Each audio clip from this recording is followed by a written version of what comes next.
yung wisdom ni Lord, hindi talaga natin kayang i-comprehend. Bukas na yung libing ng mama ko. Namatay siya dahil sa lung cancer. Pagkagising ko kanina, pag-open ko ng social media, ito agad yung nakita ko na sabi ko, Lord, bakit? Ano ibig sabihin? Ayan, ito po ay 9 years ago, conversation namin ng mama ko. Ang mama ko po kasi ay OFW sa Kuwait and 21 years po siya doon. Ayan, ito noong 2017 pa to. Ayan, yung out of nowhere, biglang mag-chat lang siya ng, okay ka lang, nak? Ayan, sabi niya, wala ka bang problema, nak? Nak, nandito lang si mama, ha? Nak, mahal na mahal kita, nak. Yan yung pinakaunang situation na nasabi ko talaga na totoo pala yung sinasabi nila na kutob ng nanay.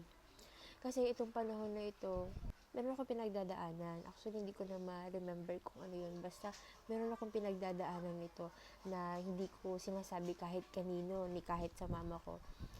Kay Lord ko lang siya sinasabi. Kay Lord ako nagsusumbong, ganyan, ang mga problema. Kasi ayoko din na mag-worry ang mama ko dahil nga OFW siya, nasa malayo siya. So, si Lord lang talaga pinagsusumbungan ko. And, syempre, si Lord, alam niya na kailangan ko ng comfort. Kaya si Lord lang nagsabi kay mama, kaya ayan, bigla na lang siyang nag-chat. Nahihiwagaan pa talaga ako before kasi sabi ko, paano nalaman ni mama? Paano, alam mo yun, yung, paano niya nalaman na malungkot ako, na may pinagdadaanan ako, ganito. So, totoo pala talaga ang instinct ng nanay na kahit malayo ka sa mga anak mo, parang nararamdaman mo talaga na hindi sila okay, na meron silang problema. Alam niyo po, ni-remind ako dito ni Lord na ganoon din siya. Actually, mas higit pa si Lord sa mama natin. Kung ang mama natin mapagmahal, very loving, very comforting, ano na lang si Lord, sobra-sobra kung mag-comfort si Lord sa atin. Alam ni Lord kung anong nasa isip ko, kung anong nasa puso ko. Kasi si mama, best friend ko si mama, kahit OFW siya, lagi kami nag-chat. So sabi ko, Lord, wala na si mama. Sino ng best friend ko? Sino na magko-comfort sa akin? Kanina na ako lalapit. Wala nang mag-chat sa akin kung kumusta ako out of nowhere.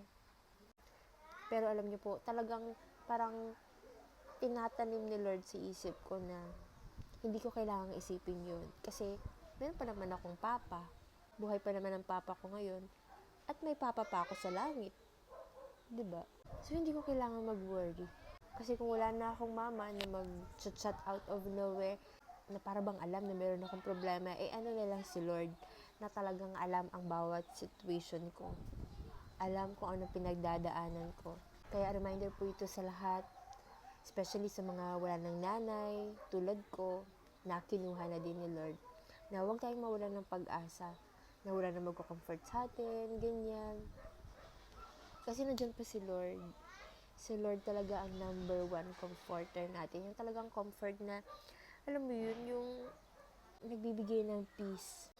Kaya sa mga anak dyan na meron pang nanay, kasama nyo pang nanay nyo ngayon, be grateful, pasalamatan ninyo ang mga nanay nyo, mahalin nyo sila, mag-spend kayo ng time sa mga nanay ninyo.